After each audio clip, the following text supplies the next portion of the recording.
Bismillahirrahmanirrahim. Assalamualaikum warahmatullahi wabarakatuh. Waalaikumsalam Waalaikumsalam warahmatullahi warahmatullahi wabarakatuh. wabarakatuh. Selamat siang Ananda semua. Pada siang hari ini kita akan melaksanakan ujian tengah semester untuk Ananda untuk mata kuliah Statistika Matematika 2 dalam bentuk presentasi review book chapter yang telah diberikan pada pertemuan sebelumnya. Untuk presentasi pertama, dipersilakan kepada kelompok 1 untuk memaparkan hasil kerja kelompoknya.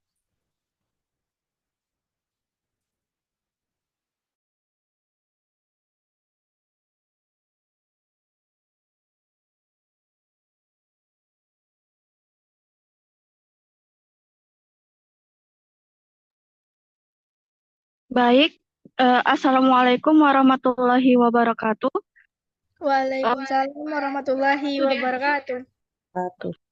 Perkenalkan, nama saya Diana Fira Rahmadani dari kelompok 1. Di sini saya akan mempresentasikan tentang model pemilihan diskrit dan model logik.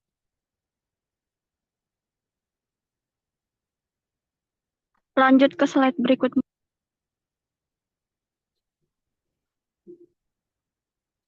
Slide berikutnya. Lagi. Model pemilihan diskrit atau discrete choice model atau DCM adalah pemodelan dengan mengasumsikan bahwa pembuat keputusan menentukan pilihan di antara sekumpulan pilihan berdasarkan nilai utilitasnya. Pilihan atau respon berupa data nominal dan dipilih salah satu yang punya nilai utilitas tertinggi atau maksimum oleh pembuat keputusan. DCM dapat menggambarkan pembuat keputusan dalam menentukan pilihan. Pembuat keputusan atau responden di sini dapat berupa orang, keluarga, perusahaan, atau unit pembuatan keputusan yang lain. DCM mulai berkembang dan banyak diaplikasikan di bidang ekonomi dan transportasi setelah ditemukannya model multinomial logit atau MNL oleh M.C. Faden pada tahun 1974. DCM menyangkut dua aktivitas yang saling berhubungan, yaitu penentuan model dan perhitungan proporsi masing-masing pilihan. Model yang telah banyak dibahas antara lain model generalized extreme value atau GEF dan model probit. Tujuan analisis DCM adalah menghitung probabilitas responden dalam memilih sebuah pilihan. Persamaan probabilitas pada model logit berupa persamaan tertutup yang perhitungannya relatif sederhana dibandingkan persamaan probabilitas dalam model probit dan model mixed logit yang berbentuk persamaan terbuka dengan melibatkan integral rangkap. Lanjut slide berikutnya.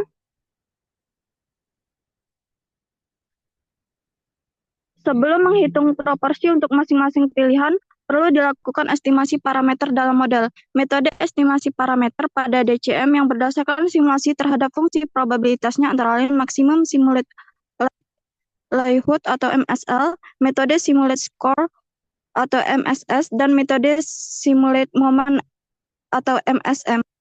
Slide berikutnya. Dalam penelitian bidang transportasi, riset pasar maupun politik, seringkali pengamatan melibatkan respon multivariat.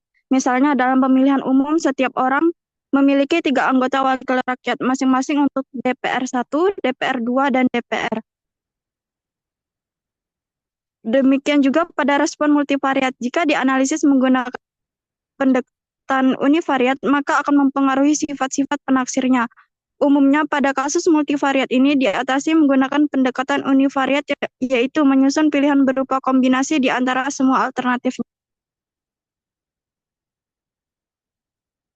Misalkan untuk kasus 2 respon, respon pertama terdiri dari 3 alternatif dan respon kedua terdiri dari 4 alternatif. Jika digunakan pendekatan univariat, maka akan terdapat kombinasi pilihan sebanyak 12 alternatif. Pendekatan univariat ini mengakibatkan sifat independence from irrelevant alternative atau IIA tidak terpenuhi. Di samping itu, peneliti tidak dapat menyusun model marginalnya.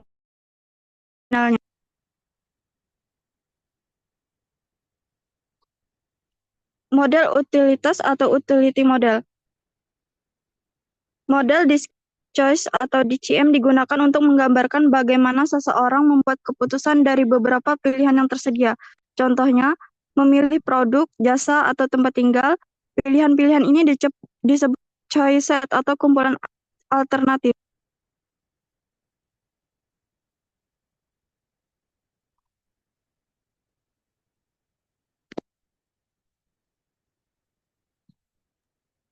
Baik, ciri-ciri pilihan dalam DCM. Ada 3 sifat penting dari choice set. Yang pertama adalah mutually eksklusif. Itu adalah hal ini adalah hanya satu pilihan saja yang bisa dipilih oleh individu dalam satu waktu yang sama. Nah, yang kedua ada exhaustive. Itu merupakan semua kemungkinan pilihan harus sudah termasuk dalam himpunan alternatif. Dan yang ketiga adalah finite. Itu adalah jumlah pilihan terbatas dan terdefinisi. Misalnya 3 produk bukan tak hingga. Jadi produknya itu diberitahu jumlah batasannya. Dan yang ketiga, penjelasan ketiga, menjelaskan utilitas, keuntungan. Responden orang yang dihadapkan pada beberapa pilihan, misalnya 3 produk. Masing-masing punya tingkatan utilitas atau disebut dengan UI, namun peneliti tidak tahu nilai pasti dari UI. Hanya bisa melihat pilihan nyata. Atau penjelasan secara lengkapnya, setiap alternatif memiliki nilai manfaat atau utilitas bagi tiap individu. Misalnya, seseorang bisa saja merasa produk A-nya itu lebih memuaskan dibandingkan produk lainnya. Misal produk lain itu adalah produk B. Karena alasannya produk tadi harganya lebih murah daripada produk A untuk memenuhi kebutuhannya. Tetapi kita sebagai peneliti tidak bisa mengamati nilai ini secara langsung. Kita hanya bisa melihat hasilnya itu pada hasil akhir. Pilihan mana yang bisa jadi pilihan. Jadi DCM ini mencoba untuk memperkirakan utilitas dari data pilihan nyata. Model kuantitatif. Peneliti mendekati nilai utilitas dengan model. Evan. Suara Evan kurang jelas loh dengarannya. Kurang dekat apa ya? Ke speaker. Model representatif. Peneliti mendekati nilai utilitas dengan model PIJ sama dengan ZJ, XI, di mana ZJ adalah atribut pilihan, misalnya itu harga, dan XI adalah atribut responden, misalnya usia. Model lengkapnya adalah XI sama dengan alpha J, tambah B berpangkat T XI, tambah gamma berpangkat T ZJ. Atau lebih ringkasnya, bentuk lainnya adalah PIJ sama dengan delta JT dikali dengan WJ. Menambahkan komponen acak. Karena tidak semua faktor bisa diamati, maka terdapatlah UIJ. Ini adalah hal yang saya jelaskan pada slide 3 sebelumnya, di mana UIJ itu adalah PIJ ditambah dengan epsilon IJ, di mana PIJ adalah bagian yang dapat dihitung, dan epsilon IJ adalah bagian yang tidak dapat diamati. Contohnya kayak mood, frekuensi, dan lain-lain. Dalam praktik, selalu ada hal-hal yang tidak dapat dimasukkan dalam model. Inilah UI tadi. Dan seperti suasana hati pembeli, pengalaman masa lalu, dan faktor psikologis. Maka kita tambahkanlah komponen acak atau error term yang disebut dengan epsilon J tadi untuk menutupi kekurangan model responsifnya. Jadi, model akhirnya adalah UIJ sama dengan PIJ tambah epsilon IJ atau disebut juga sebagai random predictive model. Sifat khusus dalam DCM, only difference in utility matter. Hanya terdapat perbedaan utilitas yang penting, and the scale of utility is arbitrary. Mengalihkan semua utilitas dengan koefisien yang tidak mengubah urutan pilihan.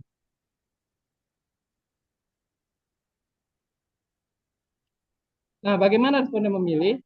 Responden memilih J jika UIJ-nya besar dari UIK untuk semua K yang tidak J. Artinya, utilitas J lebih besar daripada yang lain. Nah, untuk probabilitas memilih J-nya menggunakan rumus PJ sama dengan P UI UJ besar dari UK, atau sama dengan P dalam kurung epsilon IK kurang epsilon IJ lebih kecil dari IJ kurang IK. Ditulis sebagai integral dari distribusi epsilon.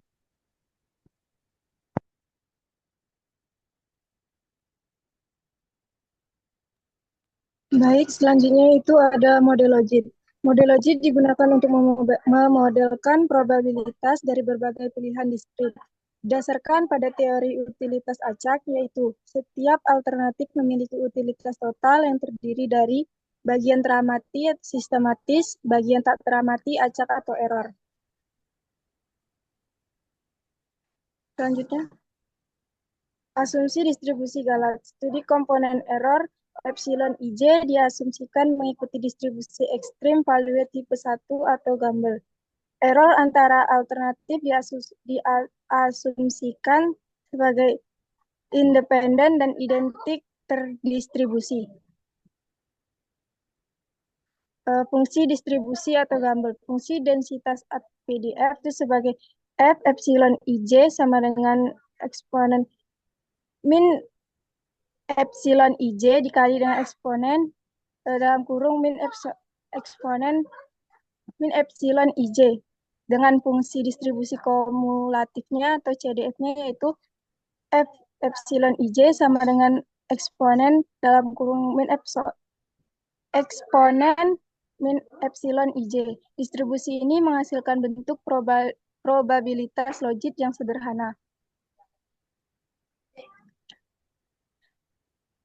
Next slide. Min dan variansi dari distribusi ini masing-masing adalah 0,5772 dan pi 2/6. Ini menurut Weisstein 1999. Fungsi densitas ekstrim value ini hampir simetrik dengan distribusi normal standar. Hanya saja distribusi ini mempunyai ekor yang lebih tebal dibandingkan dengan distribusi normal. Grafik fungsi densitas dan fungsi distribusi ekstrim value jika dibandingkan dengan distribusi normal standar ditampilkan di gambar 1.1 dan 1.2 sebagai berikut.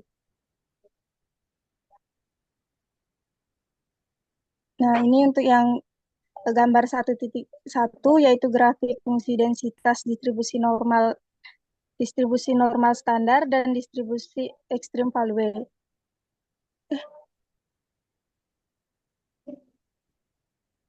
Teorema dasar Train 2003, jika epsilon I sama dengan epsilon I1 sampai dengan epsilon IJ mengikuti distribusi Gamble independen. Pi IK sama dengan eksponen Pi IK per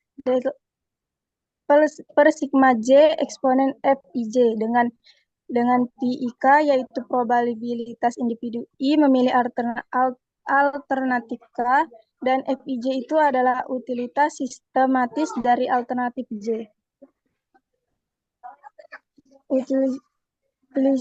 Utilisi probabilitas logit, probabilitas pilihan bergantung pada eksponensial pada utilitas sistematis. Jika FIJ meningkat, maka PIJ juga meningkat. Model logit menetapkan efek daya tarik relatif antar alternatif. Independent from irrelevant alternatif sifat IIA rasio probabilitas antara dua alternatif tidak dipengaruhi oleh alternatif lainnya. Dinyatakan sebagai PIK per PIJ sama dengan eksponen FIK dikurang dengan FIJ.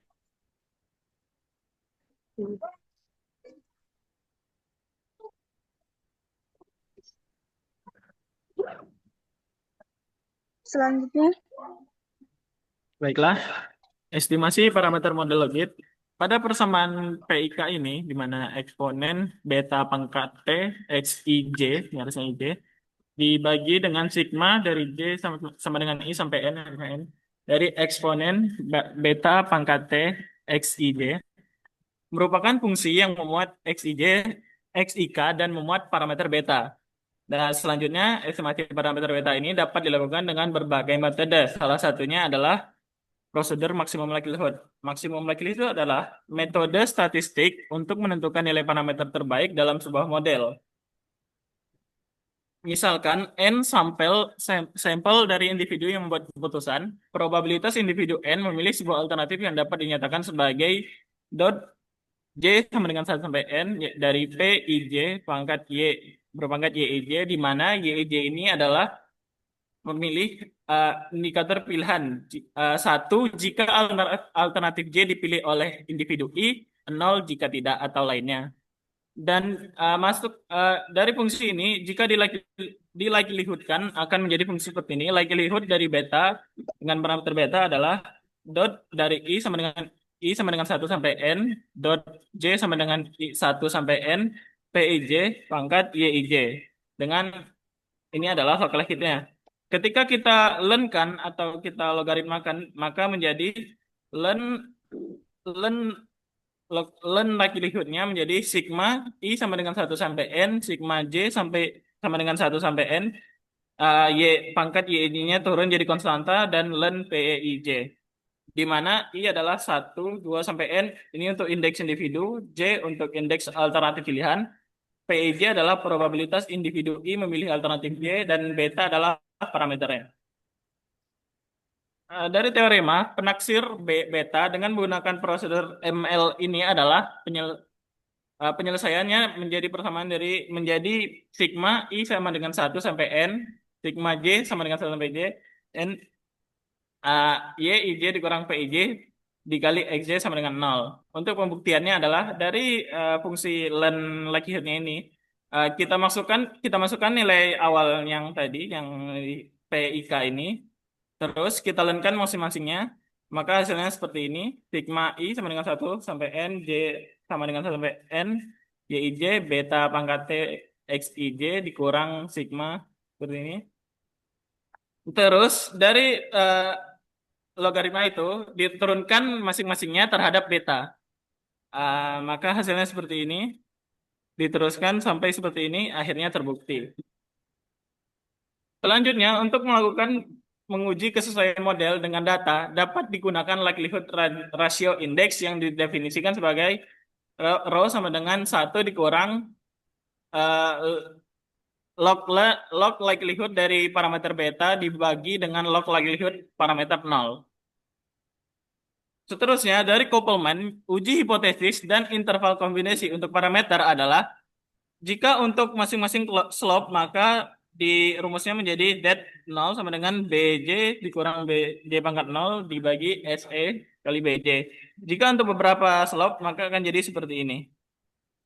Seterusnya, yang berdistribusi C kuadrat dengan derajat bebasnya sama dengan selisih banyaknya parameter dari kedua model, G2 adalah deviance yang mempunyai nilai min 2 log L.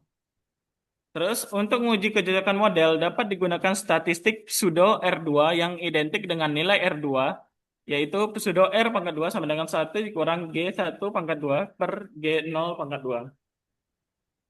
Jika model secara sempurna memprediksi nilai Y, yaitu P sama dengan 1, maka YI sama dengan 1, dan jika PI sama dengan 0, maka YI sama dengan 0. Maka log L sama dengan 0 atau nilai deviansian sama dengan 0, sehingga nilai maksimum dari pseudo R2 adalah 1. Statistik pseudo R2 secara luas digunakan untuk menjelaskan kecocokan model dalam DCM secara intuitif. Permasalahan dalam penggunaan pseudo R2 ini adalah tidak adanya kaidah untuk menyatakan pada nilai berapa sedemikian hingga model dikatakan baik. Permasalahan kedua adalah peningkatan nilai pseudo R2 pada penambahan variabel independen tidak dapat menjelaskan seberapa penting variabel tersebut dari Koppelman.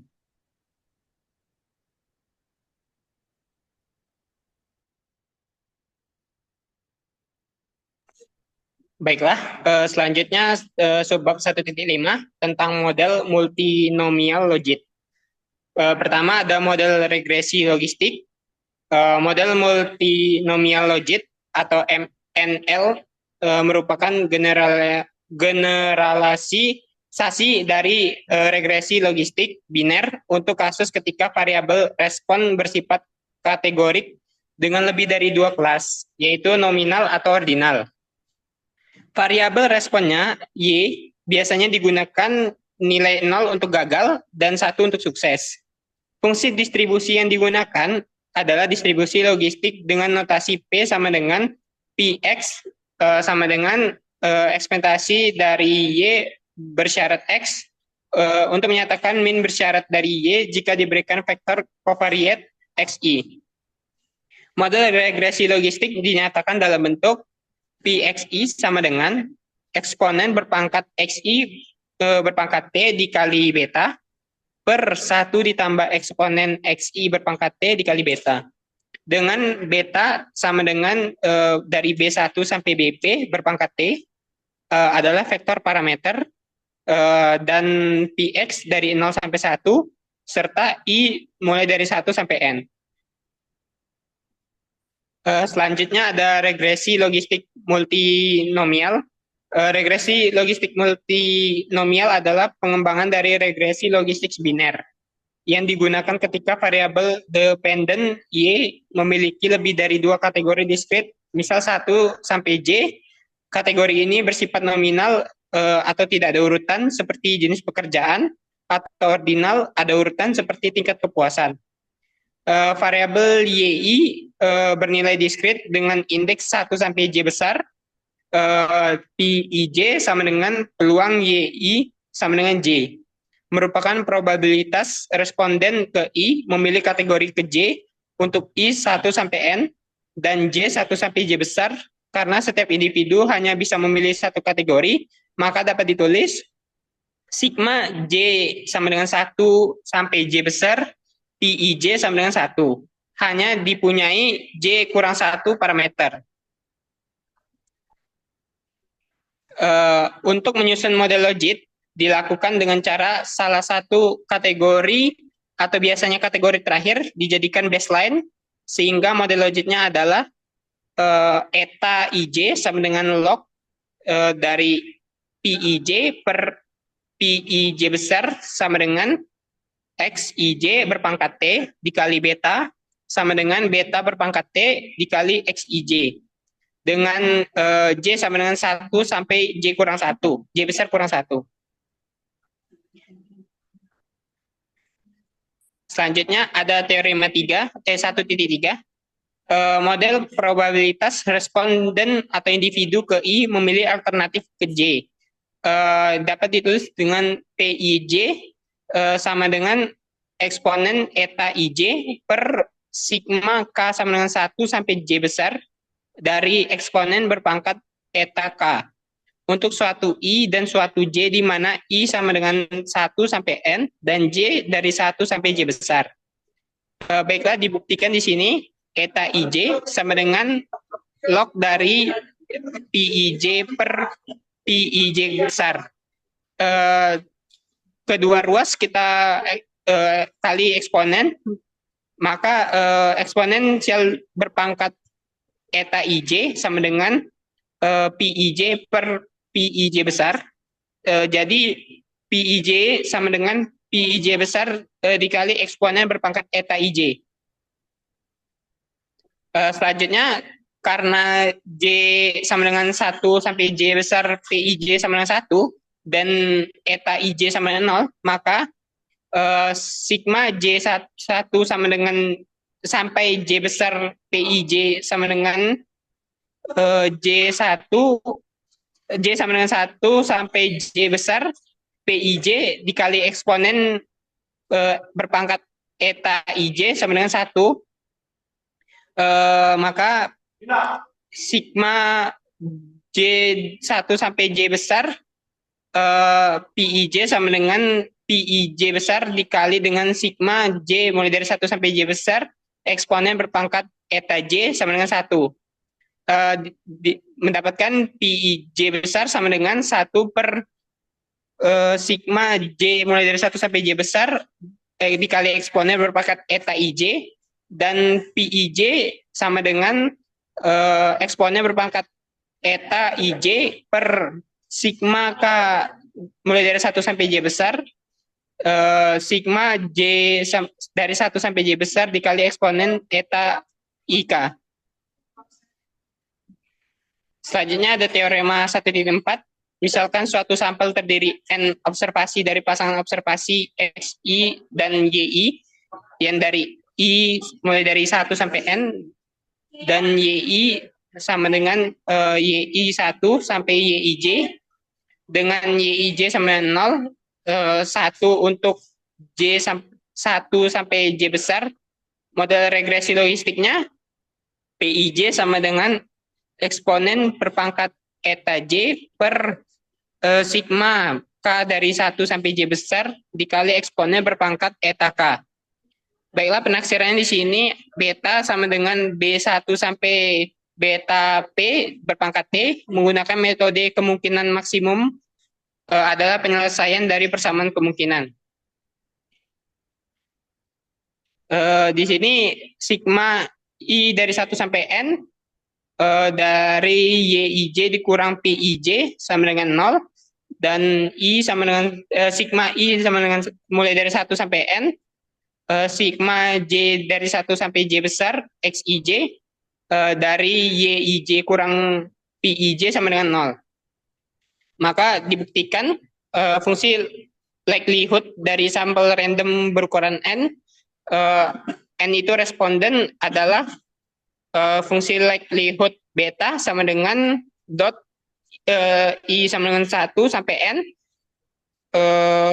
PI 1 sampai Y berpangkat YI 1 sampai PIJ berpangkat YIJ. Dengan YIJ sama dengan 1, jika responden I memilih J dan YIJ sama dengan 0, jika responden I memilih selain J, log dari fungsi likelihood tersebut adalah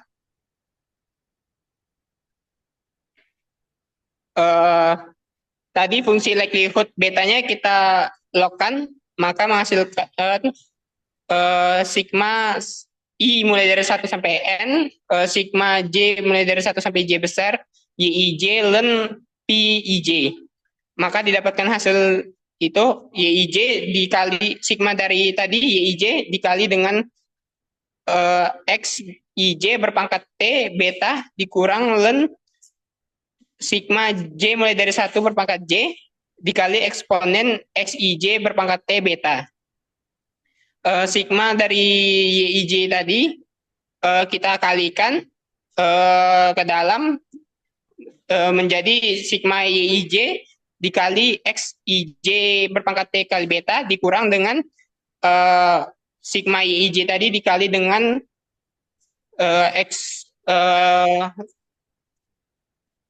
dikali dengan ln sigma J mulai dari 1 pangkat J dikali eksponen XIJ berpangkat T beta. Didapat hasilnya menjadi sigma I mulai dari 1 sampai N, sigma J mulai dari 1 sampai J besar YIJ dikali eksponen dikali XIJ berpangkat T beta dikurang sigma I mulai dari 1 sampai N ln sigma J mulai dari 1 sampai J besar dikali eksponen eksponen berpangkat XIJ berpangkat T beta. Lalu fungsi dari logaritma dari likelihood beta tadi kita turunkan terhadap beta. Do likelihood beta per do beta sama dengan sigma I sama dengan 1 sampai N, sigma J dari 1 sampai J besar dikali YIJ dikali XIJ berpangkat T beta dikurang I mulai dari 1 sampai N, sigma J mulai dari 1 sampai J besar XJ dikali eksponen berpangkat XJ berpangkat T beta per sigma J mulai dari 1 sampai J eksponen X berpangkat T dikali beta. Didapat hasilnya sigma I mulai dari 1 sampai N, sigma J mulai dari 1 sampai J besar XIJ berpangkat T beta dikali YJ dikurang PJ yang hasilnya itu 0. Penyelesaian dari persamaan penaksiran dari teorema 1.4 dapat digunakan iterasi dengan menggunakan metode Newton, Raphson, dan metode scoring.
Ya. Oke, kita masuk ke contoh kasus model multinomial logit. Ini bentuk data yang kami manipulasi.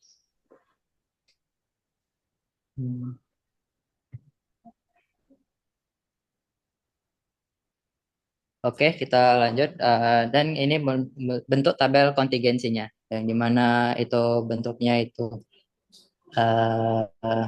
ya total baris ya adalah 3 ditambah 62 ditambah 230, 295, dan seterusnya seperti itu. Dan ini adalah total kolom yang dimana 3 ditambah 90 ditambah 200 ditambah 250 ditambah 195 ditambah 150 ditambah 90 hasilnya 978. Nah, hasil total kolom ini akan sama dengan total baris. Oke, kita coba hitung frekuensi harapan dan chi-square dan selang kepercayaan ya. Dengan menggunakan tabel kontingensi tadi, maka kita akan mendapatkan nilai chi-square-nya adalah 404,06 dengan derajat bebas 12. Derajat bebas hasilnya dari selang kepercayaan, yaitu dengan kolom dikurang 1 dikali dengan baris dikurang 1. Maka kenapa kita akan mencari chi-square-nya, yaitu untuk melihat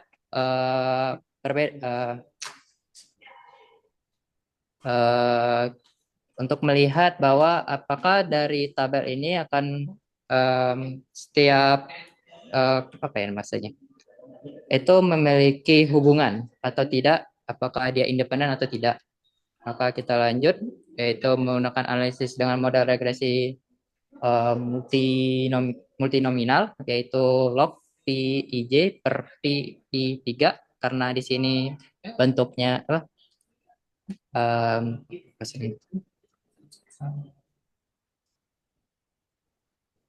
datanya ada 3, yaitu steril lainnya dan non, maka di situ kenapa PI3. Dan untuk mencari nilai lognya, yaitu kita menggunakan ini untuk usia 17, yaitu total barisnya 295. Bentuk P-nya seperti ini. Dan seterusnya seperti itu. Maka kita bisa menemukan nilai logitnya, yaitu nilai ini 3/295 dibagi dengan 230/295. Kenapa dibagi ini? Karena nilai dari non akan menjadi basisnya atau apa ini. Maka hasilnya seperti ini. Maka datanya akan berbentuk seperti ini. Nah, apakah model yang kita gunakan ini sudah baik? Kita belum tahu. Maka dari itu kita akan mencoba mencari prediksinya dengan membuat kolom baru. Tabel baru, yaitu ini, menggabungkan beberapa tabel. Akan hasilnya seperti ini. Dan ini adalah tabel kontingensi prediksinya. Dan menggunakan rumus tadi, seperti tadi, dia masih memiliki hubungan. Dan ini akan menjadi analisis dengan model regresi multinominal prediksinya. Ini bentuk logiknya. Dan ini bentuk tabelnya, bentuk grafiknya. Dan kita membandingkan grafik ini dengan grafik yang mana data aktual tadi, data pertama tadi. Dengan kesimpulan, dengan data pertama dan data prediksinya, yaitu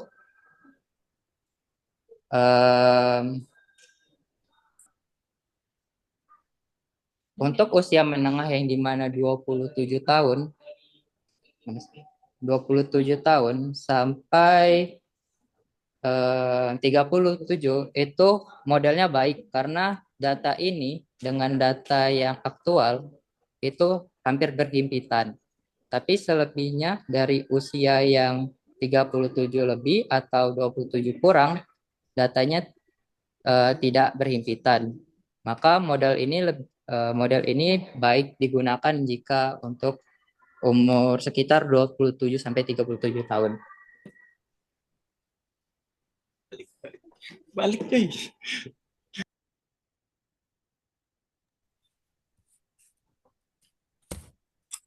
Sudah kelompok 1?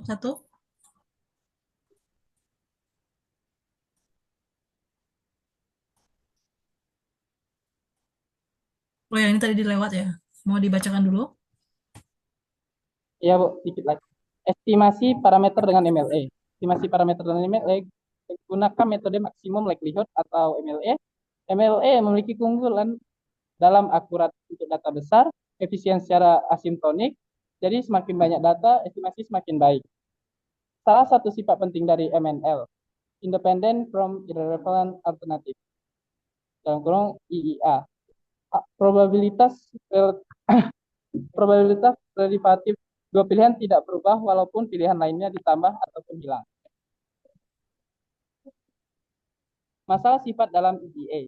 Masalah sifat dalam EDA dapat diasumsikan jika error atau epsilon IJ-nya saling independen. Namun dalam kenyataannya alternatif pilihan sering berkorelasi satu sama lain. Tapi jika korelasi diabaikan, estimasinya dapat menjadi bias. Solusi untuk korelasi antara pilihan. Untuk data biner, Prentice menyarankan untuk menggunakan Generalized Estimate Equation, GAA. Tujuannya untuk menangani korelasi antar respons. Hasilnya estimasi parameter yang konsisten dan normal asintotik. Tujuannya untuk mengkaji pengaruh korelasi antara pilihan dalam MNL dengan menggunakan metode MLE untuk estimasi parameter berdasarkan data stimulasi. Ringkasannya, MNL cocok untuk data ganda dengan asumsi errornya yang independen, epsilon IJ tadi. Korelasi antara alternatif bisa menyebabkan bias. GAA bisa digunakan untuk mengatasi korelasi pada data biner. Simulasi bisa digunakan untuk mengamati pengaruh korelasi terhadap estimasi parameter.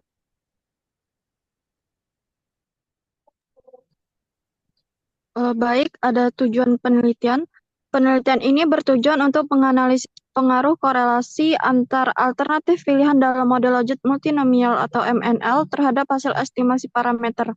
Data yang digunakan bersifat simulasi terdiri atas 3 alternatif pilihan dengan atribut masing-masing serta atribut individu pengambil keputusan. Model utilitas setiap alternatif dituliskan sebagai utilitas IJ sama dengan X I beta ditambah Z IJ gamma ditambah epsilon IJ. Penyesuaian model. Agar dapat diestimasi, digunakan alternatif ketiga sebagai baseline. Maka model utilitas disesuaikan sebagai berikut. Utilitas I1 sama dengan beta 01 ditambah XI beta 13 ditambah Z I1 gamma ditambah epsilon aksen I1. Utilitas I2 sama dengan beta 02 ditambah XI beta 23 ditambah I2 gamma ditambah epsilon aksen I2, utilitas I3 sama dengan Z I3 gamma ditambah epsilon I3. Model hanya perlu mengestimasi 5 parameter karena sisanya dijadikan acuan perbandingan. Simulasi parameter dan struktur covariance. Parameter yang digunakan untuk simulasi beta 01 sama dengan 2, beta 02 sama dengan 1, beta 03 sama dengan 0,2, beta 1 sama dengan min 3, beta 2 sama dengan min 2, beta 3 sama dengan min 1, dan gamma sama dengan 0,8. Untuk sigma A sama dengan 100, 010, dan 001. Contoh matriks kovarian dengan korelasi tinggi antar alternatif. Sigma D sama dengan 1, 0,9, 0,9, 0,9, 1, 0,9, 0,9, 0,91. Pembangkitan data dan normalisasi. Error epsilon dibangkitkan menggunakan distribusi normal multivariat dengan kovarians sigma. Dekomposisi Cholesky digunakan sebagai berikut. Epsilon sama dengan L dikali N dengan sigma L dikali L berpangkat T. Karena model logit bekerja dengan distribusi ekstrim nilai maksimum, dilakukan normalisasi utilitas UIJ sama dengan UIJ dikali akar I kuadrat per 6 sama dengan UIJ dikali akar 1,6. 5. Estimasi parameter. Program simulasi menggunakan distribusi normal untuk menghasilkan data dan kemudian melakukan estimasi parameter dengan metode maksimum likelihood estimation atau MLE. Parameter yang diestimasi adalah B01, B02, B1, B2, C. 6. Model probabilitas pilihan. Probabilitas individu I memilih alternatif 1. P1I sama dengan eksponen B0 ditambah B1 dikali XI ditambah C kali ZI1 per eksponen B0 ditambah BI kali XI ditambah CZI1 ditambah eksponen B0 ditambah B2 dikali XI ditambah C kali ZI2 ditambah eksponen CZI3. Probabilitas memilih alternatif 2. P topi 2I sama dengan eksponen B0 ditambah B2 dikali XI ditambah C kali ZI2 per penyebut sama. Probabilitas memilih alternatif 3. P topi 3I sama dengan eksponen C kali ZI3 penyebut sama.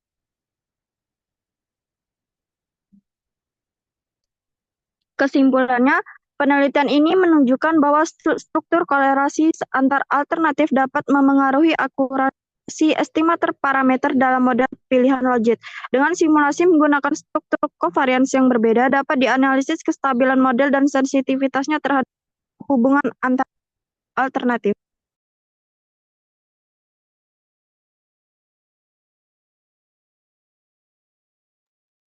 Baik, selanjutnya tujuan. Tujuan dari subbab ini ingin mengamati satu, seberapa stabil hasil estimasi parameter ketika replikasi berubah 20, 50, 100. Yang kedua, apakah dampak korelasi antar alternatif pilihan terhadap hasil estimasi? Dan yang ketiga, apakah nilai pseudo R pangkat 2 tetap dapat diandalkan sebagai ukuran kecocokan model saat ada korelasi? Model multinomial logit atau MNL mengasumsikan tidak ada korelasi antar pilihan. Bila asumsi ini dilanggar, estimasi parameter bisa bias. Simulasi dilakukan dengan berbagai struktur korelasi dan jumlah replikasi. Hasil estimasi VS replikasi di tabel 1.3, secara umum jumlah replikasi tidak terlalu memengaruhi hasil estimasi, kecuali sedikit pada parameter B2. Jadi, menggunakan 20 replikasi sudah cukup stabil. Sebagai ini tabel 1.3, estimator pada model 1, dengan data seperti ini. Dampak korelasi terhadap bias tabel 1.4, semakin tinggi korelasi antar alternatif, semakin besar bias pada estimasi parameter. Parameter seperti B01 naik dari 2,4 ke 9,3 saat korelasi 0,9 menunjukkan model sangat tidak stabil, seperti pada tabel ini dari 2,4 ke 9,3. Pseudo R2 mengikuti korelasi pada gambar 1.5. Semakin besar korelasi antar alternatif, maka semakin besar nilai estimasi dan semakin ekstrim probabilitas dan pseudo R2 terlihat sangat tinggi. Tapi ini bukan pertanda model baik. Justru indikasi adalah masalah. Model 1 dan model 2 berbeda. Ini model 3, model 4, model 5, dan model 6. Ini gambar 5 grafik nilai R2 pada N sama dengan 500 replikasi 20. Mengapa ini terjadi? Jika terjadi bias atau karena korelasi, semua nilai utilitas P menjadi dikalikan faktor K. Probabilitas satu alternatif mendekati satu, lainnya mendekati 0, pseudo R2 mendekati 1. Apa ini terjadi? Apa itu kesalahan tipe 1? Kesalahan tipe 1 atau tipe 1 error terjadi ketika model menyimpulkan parameter signifikan padahal tidak. Tujuan pengujian. Untuk tiap parameter dilakukan estimasi model sebanyak 20 kali replikasi dan dicatat beberapa kali hasil uji signifikasi menyatakan P kecil dari 0,05. Ini untuk menilai apakah hasil uji bisa dipercaya. Hasil pengamatan gambar 1.7 sampai 1.11, parameter B0 dan B2 konstanta, sering tidak signifikan. Terus parameter B1, B2, dan gamma lebih stabil dan signifikan. Implikasi praktis. Jika banyak parameter tidak signifikan, khususnya konstanta, lebih baik dihapus dari model. Ini membuat model lebih sederhana dan realistis, walau nilai pseudo R2 tidak bisa turun. Kesimpulan utama dari materi sebab 1.7.3, parameter konstanta banyak tipe 1 error, maka sebaiknya dihapus. Parameter B1, B2, gamma konsisten signifikan, maka andal. Jumlah data besar, N kecil sama dengan 500, dan model yang sederhana menghasilkan estimasi yang lebih stabil.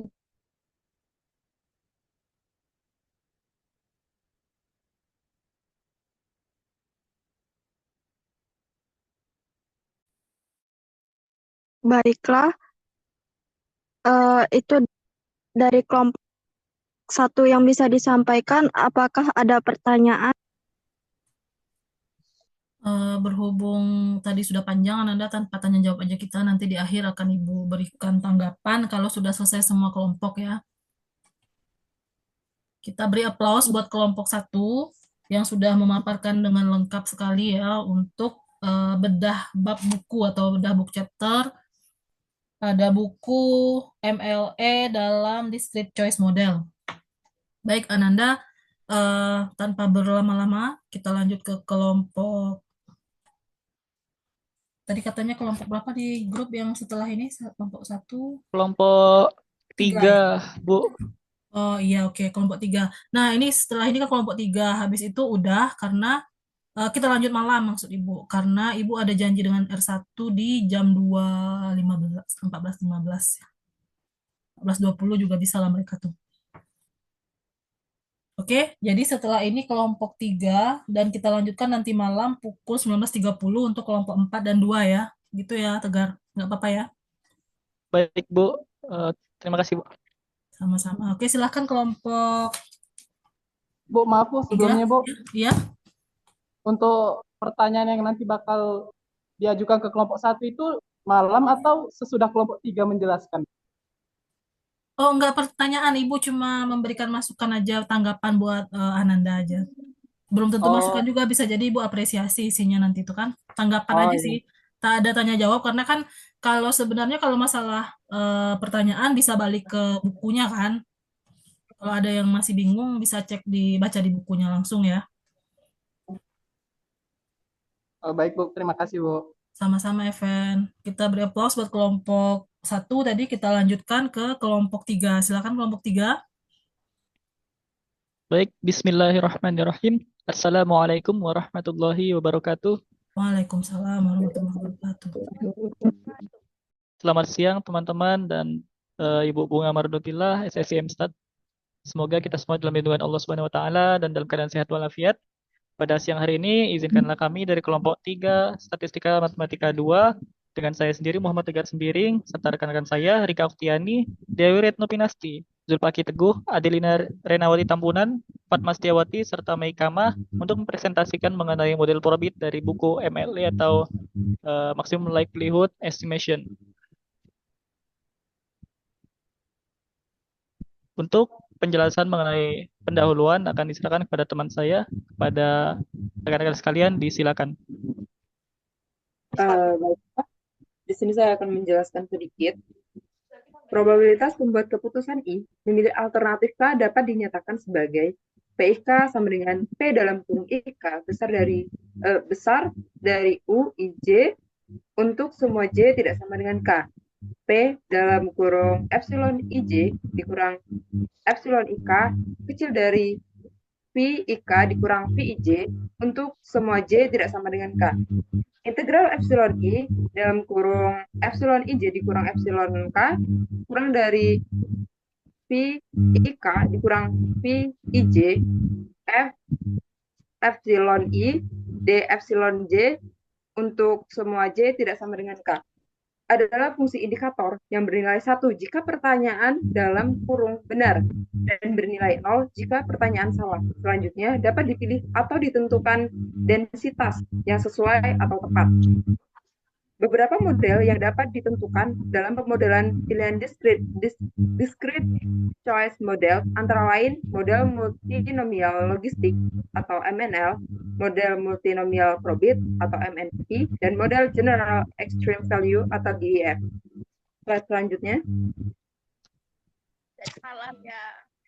Baiklah, di sini kami akan menjelaskan tentang model multinomial probit atau MNP.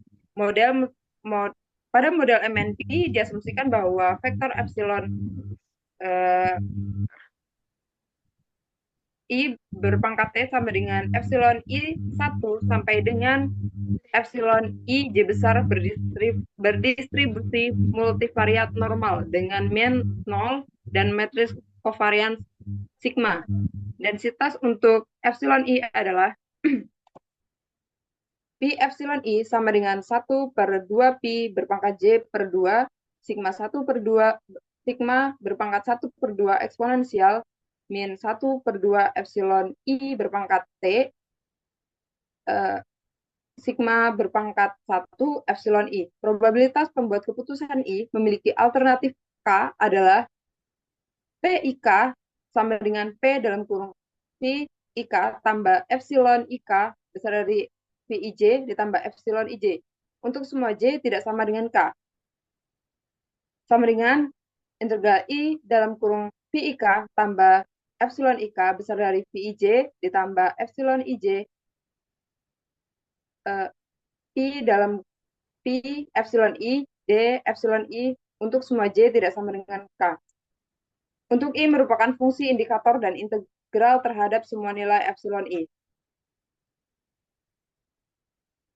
Probabilitas pilihan dapat dinyatakan sebagai PIK integral epsilon I elemen BIK Pi epsilon I D epsilon I. Dengan BIK adalah himpunan error epsilon I yang dihasilkan oleh pembuat keputusan karena memilih alternatif I.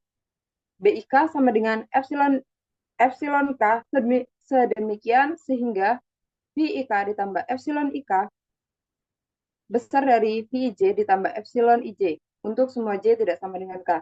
Penyajian probabilitas pada persamaan 3.5 merupakan integral berdimensi J atas error epsilon IJ dengan J 1 sampai J. Karena hanya berbeda dalam bentuk utility, maka probabilitas pilihan dapat dinyatakan sebagai integral berdimensi J kurang dari 1 atau selisih di antara errornya. Misal diambil selisih terhadap alternatif K, maka dapat didefinisikan U tilde IJK sama dengan UJ dikurang UIK. V tilde IJK sama dengan VIJ dikurang VIK. Epsilon tilde IJK sama dengan epsilon IJ dikurang epsilon IK. Persamaan utility-nya menjadi U tilde IJK sama dengan V tilde IJK ditambah epsilon tilde IJK untuk J tidak sama dengan K. Epsilon tilde IK berpangkat T sama dengan epsilon I1 sampai dengan epsilon tilde IJ besar. Di mana tanda titik dalam kutip adalah simbol semua kecuali K, sehingga epsilon tilde IK adalah matriks J sampai 1, X1, dan epsilon tilde IK berdistribusi normal dengan parameter 0 dan sigma tilde IK. Matriks covariance sigma tilde IK dapat diturunkan dari sigma dan dapat dicari faktor Cholesky LK sedemikian sehingga LK berpangkat K sama dengan epsilon K epsilon tilde K. Berikut adalah bentuk dari matriks tersebut, di mana persamaan utility dapat disusun sebagai U tilde IK sama dengan V tilde IK ditambah LK eta I. Dengan eta I berpangkat T sama dengan eta 1I sampai dengan eta J dikurang 1I adalah vektor yang distribusi normal standar independen. Eta JI berdistribusi normal dengan parameter 0 dan 1 untuk semua J. U tilde IK berpangkat T sama dengan U tilde IK U tilde I1K sampai dengan U tilde IJ besar K. Dan V tilde IK berpangkat T sama dengan V tilde 1K sampai dengan V tilde IJ besar K. Model dapat ditulis secara eksplisit seperti ini.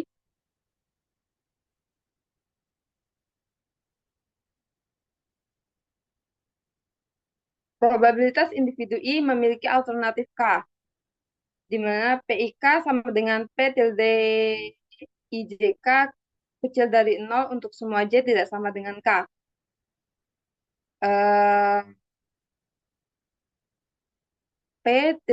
P dalam kurung U tilde I1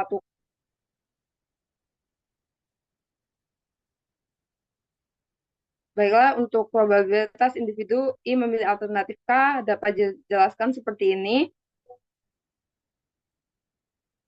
Oke, slide selanjutnya. Didefinisikan vektor epsilon tilde IK sama dengan epsilon tilde I1K sampai epsilon tilde IJ besar K, di mana titik dalam tanda kutip adalah notasi untuk semua alternatif kecuali K, sehingga epsilon tilde IK berdimensi J dikurang 1, karena selisih 2 dimensi normal adalah normal. Maka densitas selisih error tersebut adalah Pi epsilon tilde IK sama dengan 1/2 Pi berpangkat J dikurang 1/2 sigma tilde K berpangkat 1/2 eksponensial min 1/2 epsilon tilde IK berpangkat T epsilon sigma tilde K berpangkat min 1 epsilon tilde IK, di mana sigma tilde K adalah covariance dari epsilon tilde IK yang diturunkan dari sigma. Selanjutnya, probabilitas pilihan dapat disajikan dalam selisih utility. PK sama dengan integral I V tilde IJK tambah sigma tilde IJK kecil dari 0 Pi epsilon tilde IK D tilde IK. untuk semua J tidak sama dengan K, yang merupakan integral berdimensi J dikurang 1 atau atas semua nilai yang mungkin dari selisih error. Penyajian tersebut ekuivalen dengan PIK sama dengan integral epsilon tilde IK elemen BIK. P epsilon tilde IK D epsilon IK dengan B tilde IK sama dengan epsilon tilde IK sedemikian sehingga P tilde IJK ditambah epsilon tilde IJK kecil dari 0 untuk semua J tidak sama dengan K yang merupakan integral berdimensi J dikurang 1 atas nilai selisih dari B tilde IK.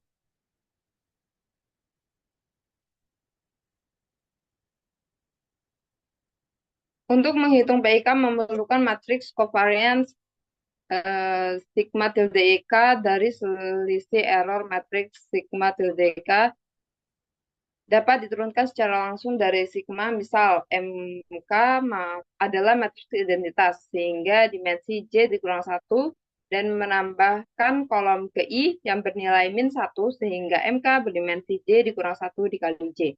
Misal J sama dengan 4, alternatif, dan K sama dengan 3. Berikut bentuk dari MK tersebut.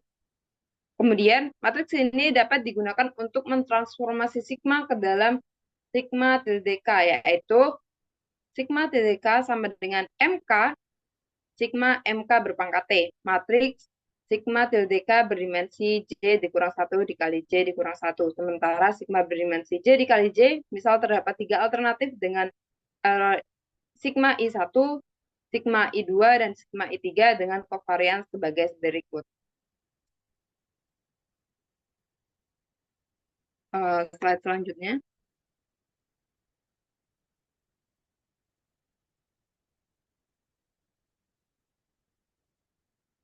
Andaikan diambil selisih terhadap alternatif 2, nilai selisih epsilon tilde N12 dan epsilon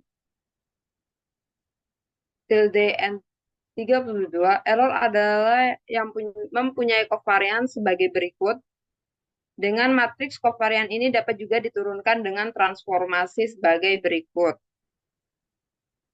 Sebagaimana yang kita lihat, transformasi dengan MI akan dipakai dalam mensimulasikan probabilitas probit. Selanjutnya akan dijelaskan oleh rekan saya. Selanjutnya adalah identifikasi parameter, di mana penambahan konstanta pada semua utilitas atau perkalian dengan bilangan positif tidak mengubah peringkat utilitas dan keputusan pilihan. Oleh karena itu, normalisasi terhadap level dan skala perlu dilakukan agar model teridentifikasi, yaitu semua parameternya dapat diestimasi secara unik. Parameter disebut teridentifikasi jika dapat diestimasi dari data. Parameter seperti konstanta K dalam UNJ sama dengan VNJ ditambah K ditambah epsilon NJ tidak bisa diestimasi karena tidak mempengaruhi probabilitas pemilihan. Parameter yang tidak mempengaruhi perilaku pilihan tidak dapat diestimasi dan disebut unidentified. Selanjutnya, ada prosedur normalisasi. Misal, model dengan 4 alternatif dan utilitas UIJ sama dengan VIJ ditambah epsilon IJ dengan J 1 sampai 4 serta vektor errornya adalah epsilon I sama dengan epsilon 1 I1 sampai epsilon I4 yang berdistribusi normal dengan mean 0 dan matriks kovariansi seperti ada di gambar, yaitu sigma dimulai dari sigma 11 sampai sigma 44. Memiliki J dikali J tambah 1 per 2 sama dengan 10 parameter untuk J sama dengan 4. Selanjutnya, dalam prosedur ini selalu mengambil nilai selisihnya terhadap alternatif pertama, karena akan lebih menyederhanakan analisis. Diidentifikasi selisih error sebagai epsilon tilde IJK sama dengan epsilon IJ dikurang epsilon I1 untuk J 2, 3, dan 4. Selanjutnya, bentuk vektor selisih error dan mendapatkan matriks kovarian selisih tersebut. Seperti pada di gambar. sigma tilde 1 dengan theta 22 sampai theta 44, di mana theta berhubungan dengan sigma, yaitu theta 22 sama dengan sigma 22 ditambah sigma 11 dikurang 2 sigma 12 sampai theta 44 sama dengan sigma 44 ditambah sigma 11 dikurang 2 sigma 14. Selanjutnya normalisasi dengan skala utility, yaitu variansi dari selisih error epsilon topi I2 ditransformasi menjadi 1 sehingga matrik kovariannya menjadi seperti berikut, di mana theta bintang 33 sama dengan sigma 33 ditambah sigma 11 dikurang 2 sigma 13 dibagi sigma 22 ditambah sigma 11 dikurang 2 sigma 12 sampai sigma bintang 34 sama dengan sigma 34 ditambah sigma 11 dikurang sigma 13 dikurang sigma 14 dibagi sigma 22 ditambah sigma 11 dikurang 2 sigma 12, merupakan di mana ini merupakan parameter teridentifikasi. Selanjutnya, di mana jumlah parameter theta bintang tadi untuk 4 alternatif adalah 5 parameter teridentifikasi. Jumlah ini jauh lebih kecil dibanding 10 elemen dalam matriks kovarian sebelumnya.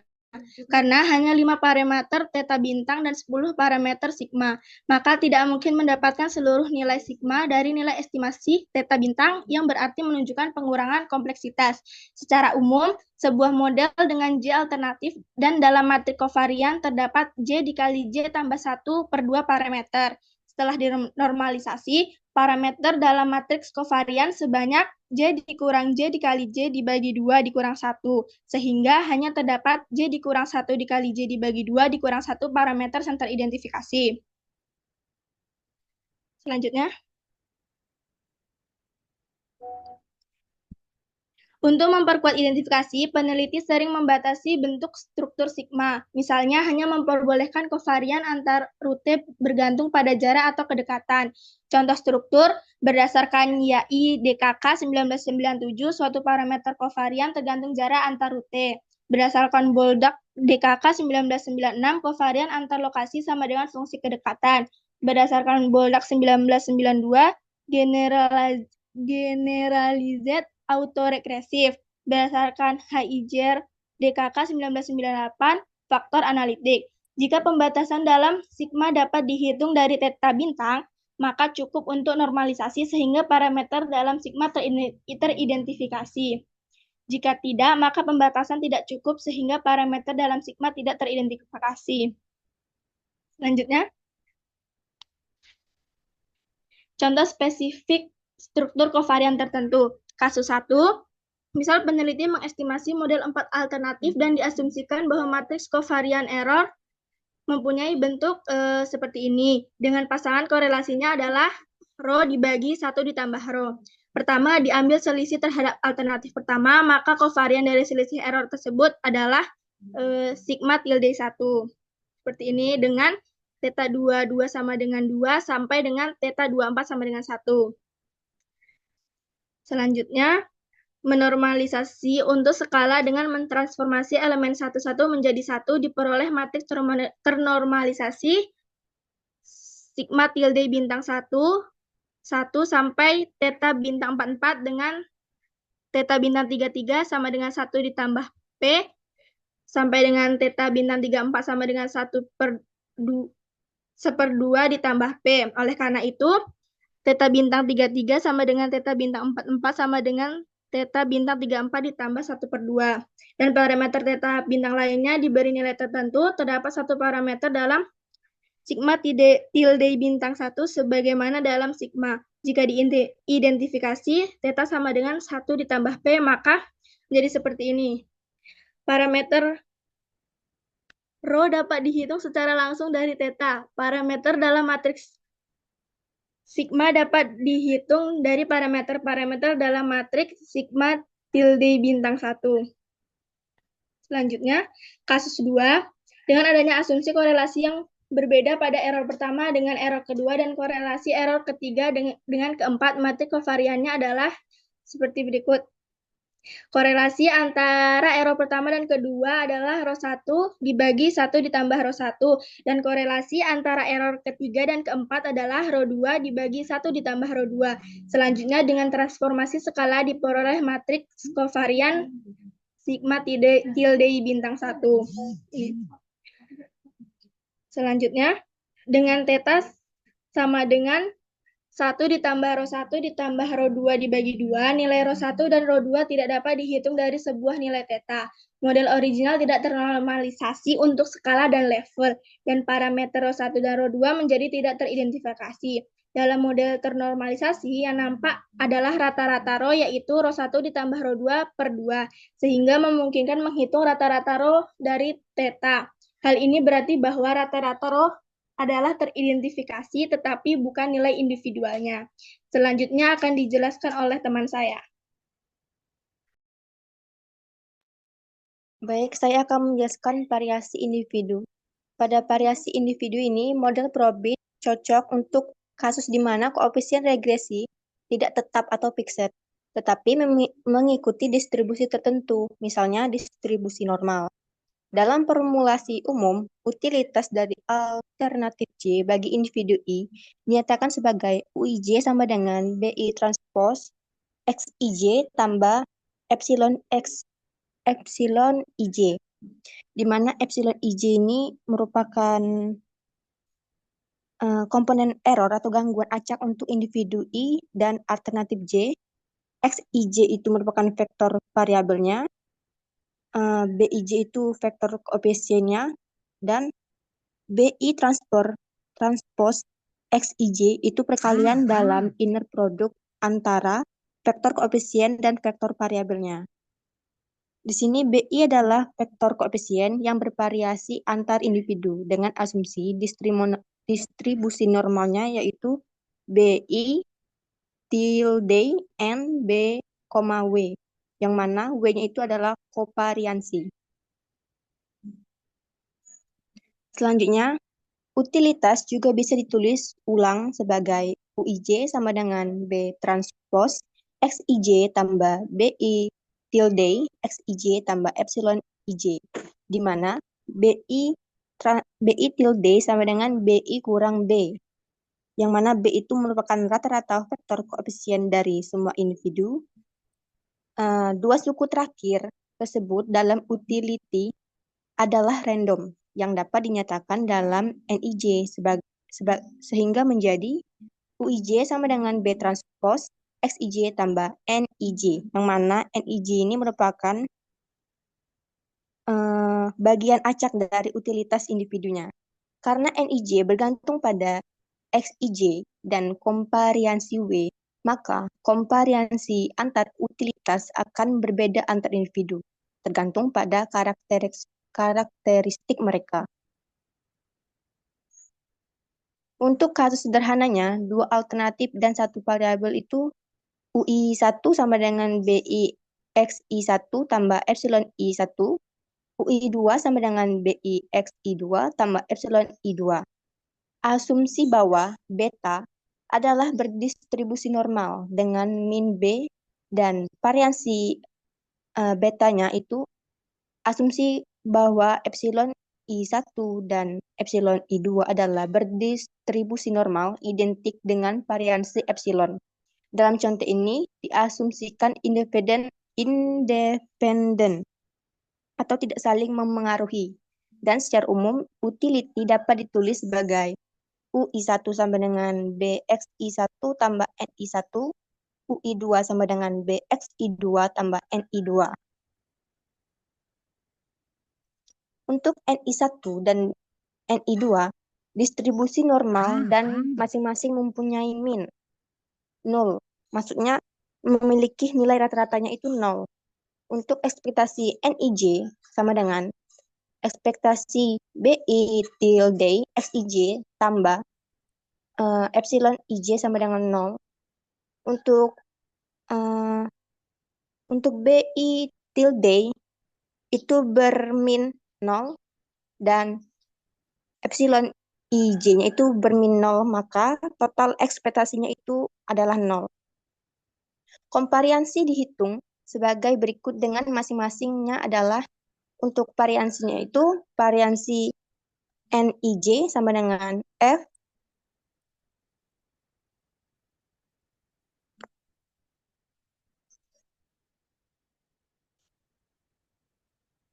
untuk variansi NIJ-nya itu F variansi eta I tilde X IJ tambah epsilon IJ sama dengan X IJ kuadrat variansi eta tambah variansi epsilon. Yang mana untuk variansi B, untuk variansi eta I tilde X IJ itu sama dengan X IJ kuadrat variansi eta. Untuk variansi epsilon IJ-nya itu variansinya yaitu variansi epsilon. Untuk komvariansinya yaitu kovariansi Ni1, Ni2 sama dengan epsilon eta I tilde Xij tambah epsilon I1 kali eta I tilde Xi2 tambah epsilon I2 sama dengan X sama dengan ekspektasi eta I kuadrat tilde Xi1 Xi2 tambah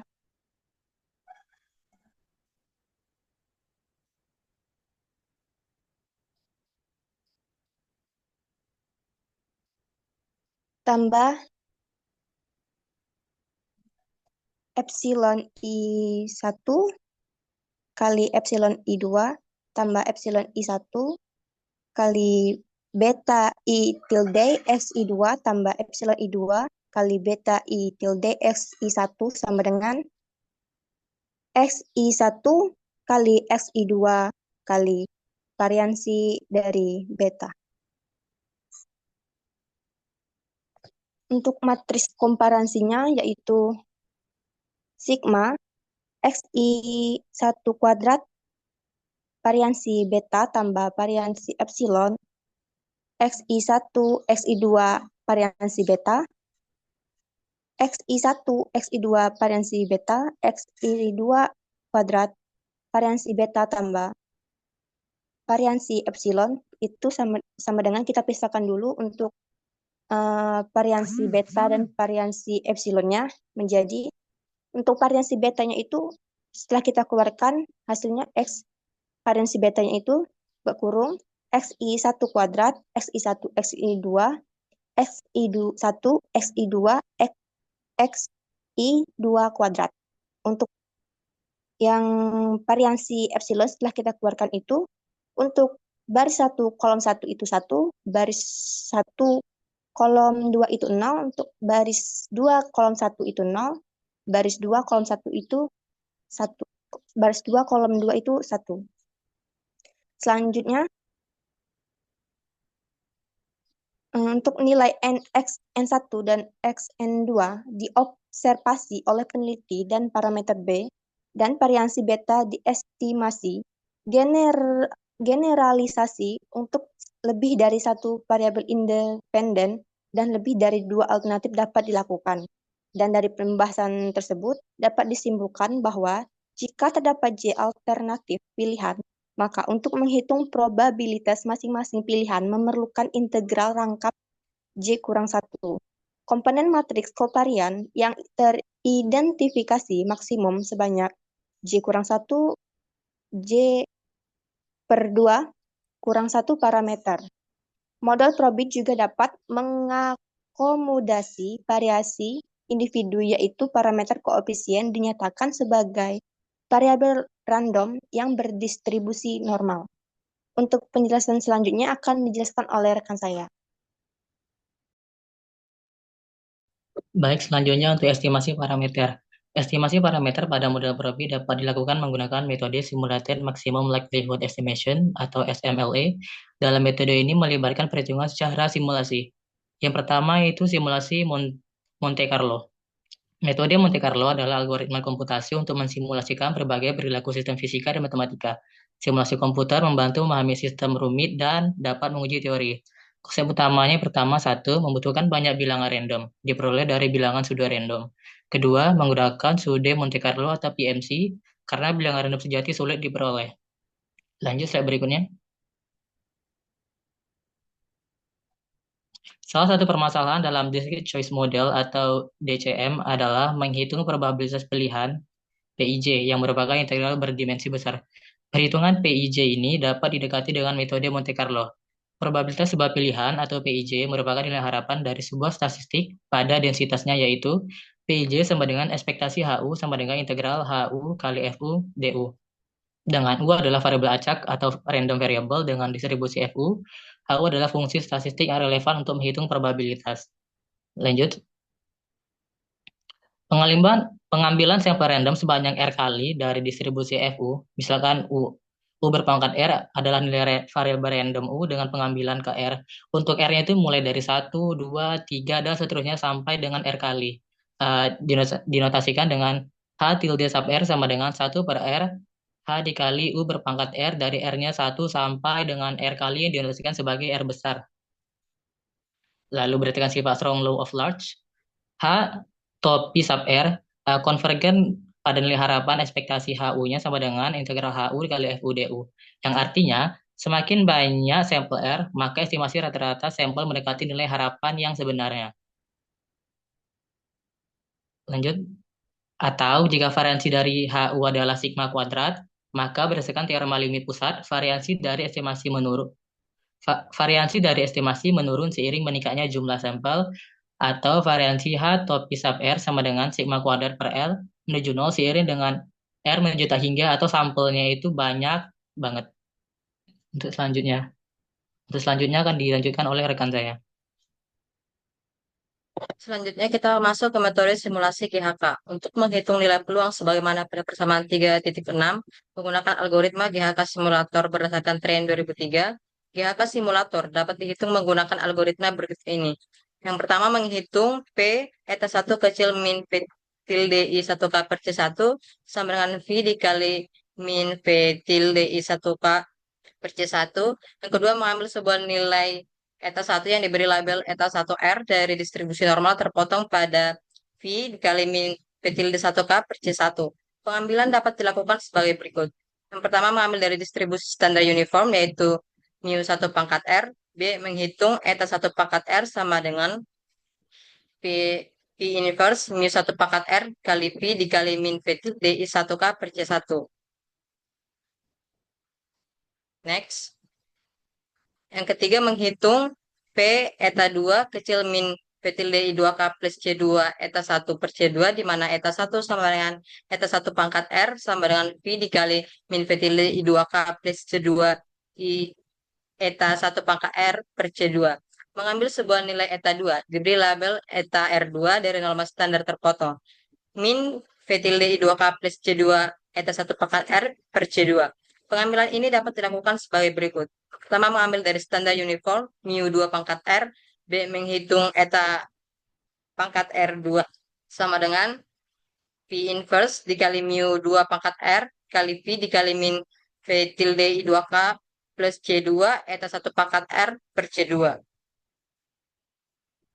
Selanjutnya menghitung nilai P eta 3 kecil min P tilde I 3K plus C3 eta 1 plus C3 eta 2 per C3 di mana eta 1 sama dengan eta 1 pangkat R dan eta 2 sama dengan eta 2 pangkat R.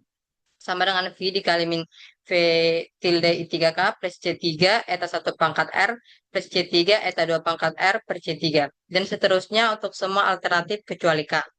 Probabilitas simulasi untuk pengambilan KR dari eta 1, eta 2, dan seterusnya adalah dihitung sebagai P bref IK pangkat R sama dengan P min P tilde I 1K per C1 dikali P min P tilde I 2K plus C2 eta 1 pangkat R per C2 dikali P min P tilde I 3K plus C3 eta 1 pangkat R plus C3 eta 2 pangkat R per C3 sampai dengan P min P tilde I JK plus CJ1 eta 1 pangkat R ditambah CJ2 eta 2 pangkat R dan seterusnya sampai dengan CJ jadi kurang 1 eta jadi kurang 1 pangkat R per CJ. Selanjutnya mengulangi langkah 1 sampai 7 untuk beberapa kali untuk R sama dengan 1, 2, 3, dan seterusnya sampai R kali. Dan kita peroleh probabilitas simulasinya adalah P bref IK sama dengan 1 per R, sigma R start dari 1 sampai R kali, P bref IK pangkat R. Algoritma ini sama dengan algoritma Gen Z, yaitu dengan batas bawahnya adalah infimum. PIK sama dengan P U tilde IJK kecil 0 sama dengan P tak hingga kecil U tilde IJK kecil 0 untuk setiap J tidak sama dengan K. Itu sama dengan P tak hingga kecil U tilde I1K kecil 0, tak hingga kecil UI 2K kecil 0, dan seterusnya sampai tak hingga kecil U tilde IJK kecil 0. Sama dengan P tak hingga kecil epsilon tilde I1K kecil min P tilde I1K, tak hingga kecil epsilon I2K kecil min P tilde I2K sampai dengan tak hingga kecil epsilon tilde IJK kecil min P tilde IJK. Sehingga dapat dalam algoritma Kenjat diperoleh DI sama dengan 0 dengan FI sama dengan EI FI kurang 1, dan sehingga nilai sumnya sama dengan P tilde IK. Selanjutnya akan dilanjutkan oleh rekan saya.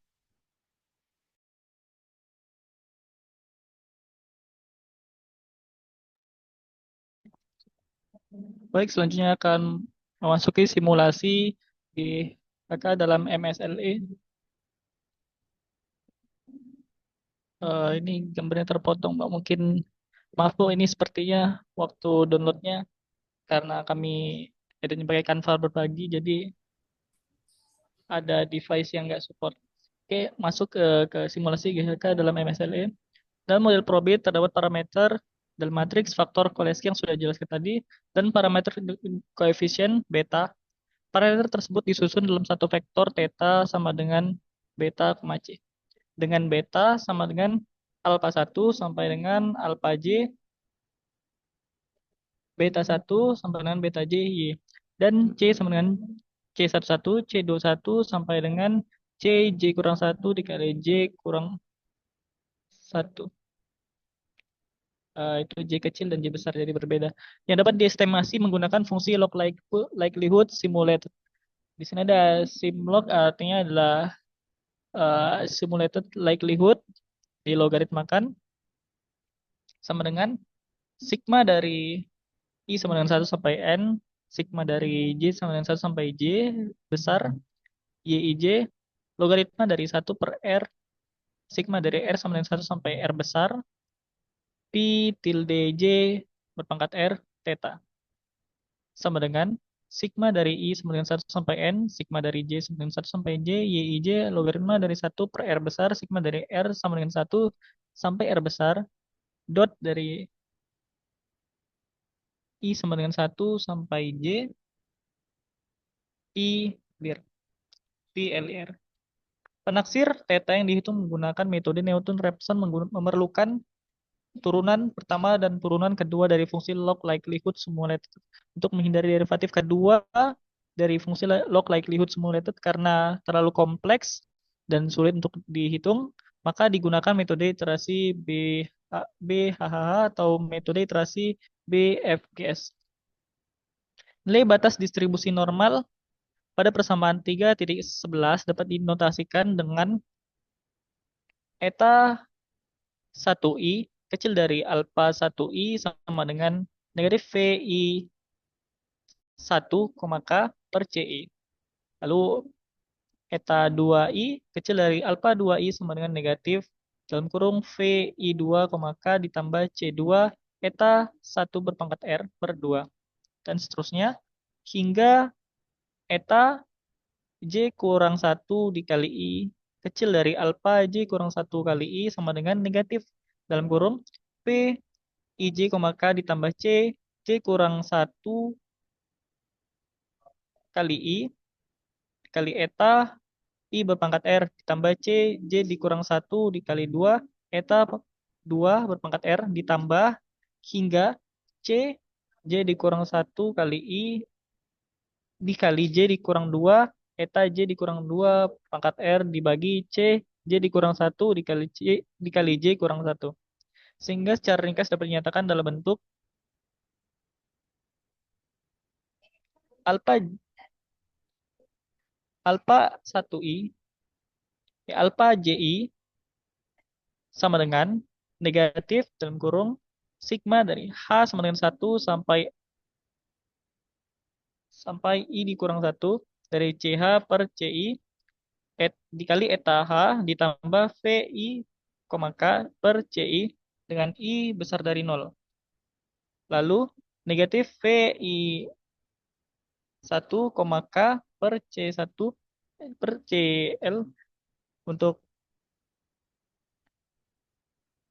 I sama dengan 1. Persamaan tersebut menjadi V tilde K berpangkat R sama dengan peluang dari eta LI berpangkat R kecil dari alfa LI berpangkat R dikali peluang dari eta 2I, eta 2I berpangkat R kecil dari alfa 2I berpangkat R dan selanjutnya dan seterusnya sampai dengan peluang dari eta J dikurang I berpangkat R kecil dari alfa J kurang I berpangkat R.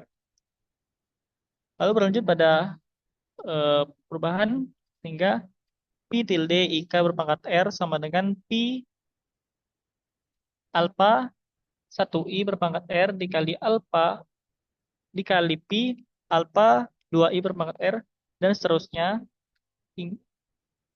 hingga P alfa JI berpangkat R.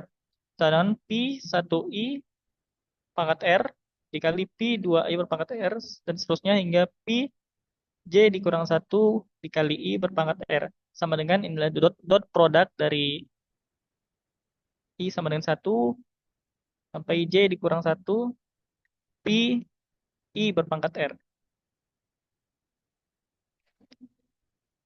Lalu P tilde JK IK sama dengan 1 per R besar sigma R sama dengan 1 sampai R besar P tilde K berpangkat R sama dengan 1 per R besar sigma R sama dengan 1 sampai R besar untuk dot produk dari I sama dengan 1 sampai J dikurang 1 P I berpangkat R. Boldak 1999 telah menghitung derivasi pertama atau turun pertama dari fungsi simulated log likelihood yaitu sigma I sama dengan 1 sampai N, sigma J sama dengan 1 sampai J, YIJ per 1 per R besar, sigma dari R sama dengan 1 sampai R besar, P tilde IJ berpangkat R dikali 1 per R besar, sigma dari R sama dengan 1 sampai R, do theta dari dot produk I sama dengan 1 sampai J dikurang 1 P IJ dikali R. Inilah derivatif pertama dari fungsi simulated likelihood. Baik, untuk selanjutnya akan dijelaskan oleh rekan saya pada Mekamah. Disilakan.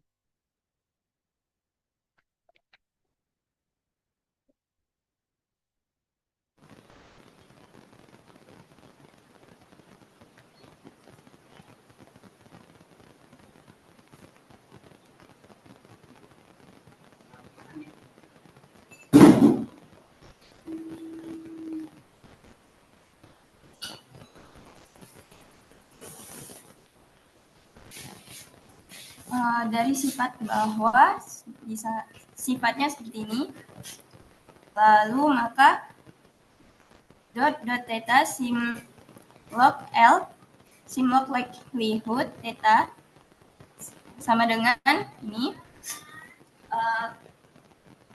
lalu dot theta simlog likelihood theta juga seperti ini, bisa dilihat di sini. Selanjutnya log T IJ pangkat R pangkat R dot theta sama dengan dot I pangkat R log T IJ pangkat R do theta sama dengan PI pangkat R P per PI pangkat R dikali dengan do AI pangkat R do theta.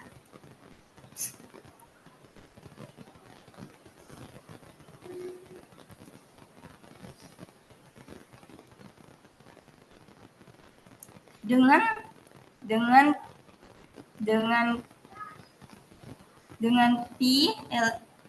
PLI pangkat R sama dengan P dikali A LI pangkat R yang merupakan fungsi densitas normal karena A LI pangkat R adalah fungsi dari eta HI R didapatkan seperti ini.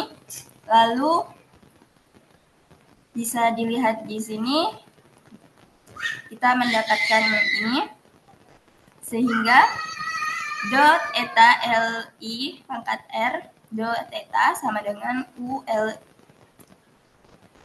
ULI pangkat R dikali dengan Pi ALI pangkat R per Pi eta LI pangkat R dikali do ALI pangkat R do theta. Dengan UHI pangkat R menyatakan suatu nilai yang diambil secara random dari distribusi uniform pada interval yang ditentukan. Selanjutnya persamaan 3.14 diderivatifkan terhadap parameter beta, yaitu bisa dilihat di sini. Kemudian dari persamaan 3.14 diderivatifkan terhadap do ALI pangkat R do C JK sama dengan 0 untuk J besar dari L. Dari persamaan 3.18 diperoleh seperti ini. Lalu berdasarkan persamaan 3.19 diperoleh ini. Sehingga untuk hasilnya ini. Jadi do theta sim log likelihood theta sama dengan ini. Dengan do A LI pangkat R do beta dan do A LI pangkat R do C JK masing-masing seperti pada persamaan 3.20 dan 3.22. Di sini untuk 3.20 dan ini 3.22. Saya kembalikan ke moderator. Baik, terima kasih kepada rekan-rekan yang sudah mempresentasikan. Demikian presentasi proses mengenai model Probit untuk MLE. Selanjutnya, apakah terdapat pertanyaan atau tanggapan? Kita nggak ada tanya jawab karena udah panjang tadi penjelasannya Nanda ya. Jadi langsung saja Ibu sebutkan untuk tanggapan Ibu terhadap presentasi kelompok 1 dan 3 untuk kelompok 1. Nanti malam berarti kelompok 4 dan 2 ya. Untuk kelompok 1 tadi untuk pembagian tugasnya tiap anggotanya udah terdistribusi dengan baik. Kemudian tapi ada salah-salah baca aja ya, beberapa istilah gitu. Nanda ini kan lagi lah, maksudnya kalau sering-sering presentasi pasti bisa lah ya. Contohnya misalkan kayak value itu kan bacaannya bukan value ya. Kemudian ada pengutipan namun tidak dibuat daftar pustakanya. Walaupun itu bab kan daftar pustakanya bisa kita lihat di akhir. Misalnya seperti Koppelman gitu tadi ada apalagi tadi tuh ya gens atau apa. Itu Ananda cantumkan lagi di akhir slide sebelum thanks ya. Kemudian R2 tadi bacanya, harusnya kan dibaca R square atau R kuadrat untuk koefisien determinasi modelnya ya. Nah, jadi Ananda Paling itu aja masukan dari Ibu. Tapi sudah bagus lah, Ananda udah simbol-simbolnya nggak lupa ya. Kadang-kadang kita sering lupa ini namanya ini apa ya, dibaca apa. Tapi Ananda sudah berusaha untuk bisa membaca berbagai simbol-simbol itu dan Ananda tidak mengurang-urangi eh, pembuktian rumus yang ada di buku juga. Itu udah lengkap berarti ya untuk kelompok satu.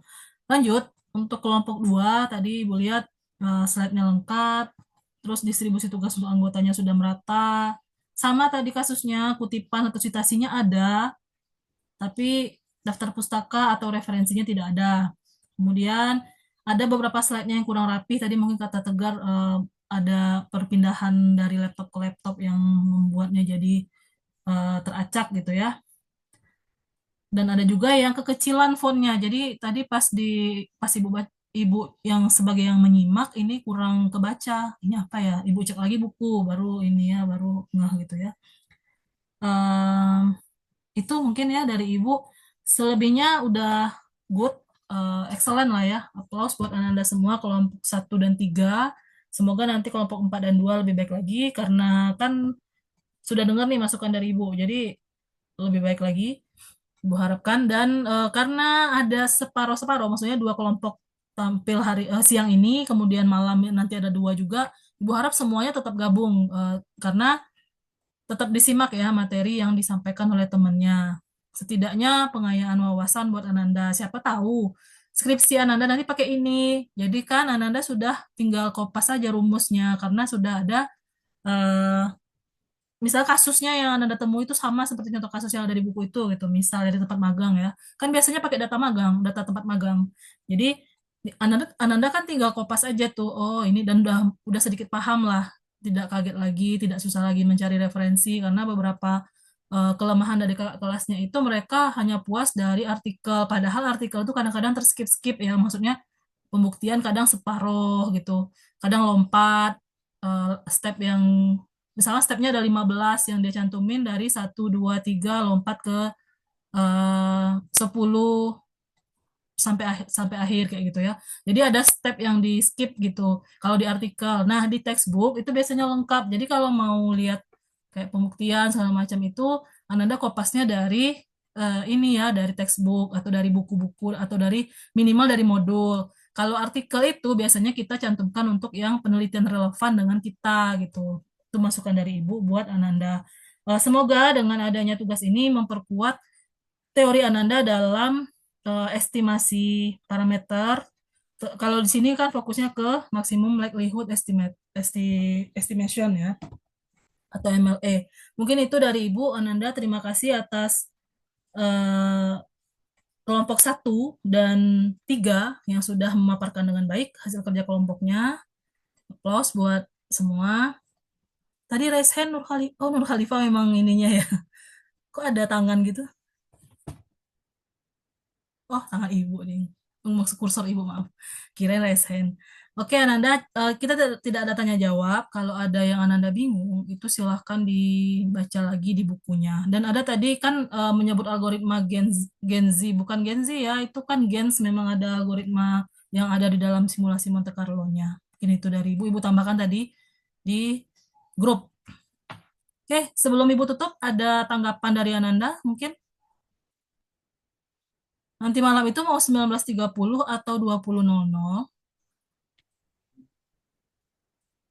Kalau 20.00 kira-kira jadi kemalaman atau tidak ya, Bu? Karena mungkin masih ada yang ibadah kalau 19.30. Oh, boleh juga jam 20.00. Ibu nggak apa-apa, ini kan malam minggu. Ananda nggak apa-apa nih malam minggu. Atau mau diganti ke besok malam? Insya Allah nggak apa-apa, Bu. Soalnya besok malam mungkin ada yang mau belajar untuk ada UAS mungkin. Seninnya ada UAS ya? Iya, Bu. Sama ada presentasi lain juga. Jadi mungkin mau memahami materi juga. Oke, baik. Ibu setuju aja. Jam 8 berarti ya nanti malam ya. Oke, sampai ketemu lagi nanti malam Ananda. Terima kasih atas semangat Ananda dalam mengerjakan UTS-nya. Demikian, Ibu mohon maaf jika terdapat hal-hal yang kurang berkenan selama jalannya UTS sesi 1 ini. Selamat siang. Assalamualaikum warahmatullahi wabarakatuh. Waalaikumsalam warahmatullahi wabarakatuh. Terima kasih, Bu. Waalaikumsalam warahmatullahi wabarakatuh. Jadi kill. Dipakai dulu.